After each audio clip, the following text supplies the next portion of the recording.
Механизација ангажирана од Дирекцијата за заштита и спасување во изминатиот период активно работеше на чистење на каналската мрежа и одводнување на полињата, се со цел нивна подготовка за престојната пролетна сеидба. Значи во моментот јас и како раководител на Дирекција за заштита и спасување гледам дека во другите општини од старата општина Кочани, нели како регион Кочани, се работи преку Дирекција за заштита и спасување.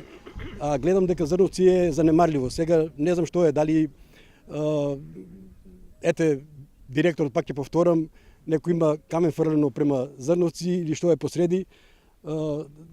Другите Чешиново, Облешево, Кочани има ископано доста од примерната мрежа, додека во општина Зрновци не е пуштено ни еден багер. Мислам дека не е касно, може со договор, ако има од негова страна барање, може да се пуштат 2 багера и за една недела може да се стават во функција и овие канали и зафати што треба да се фатат за оризопроизводство, за спремање на површините под ориз.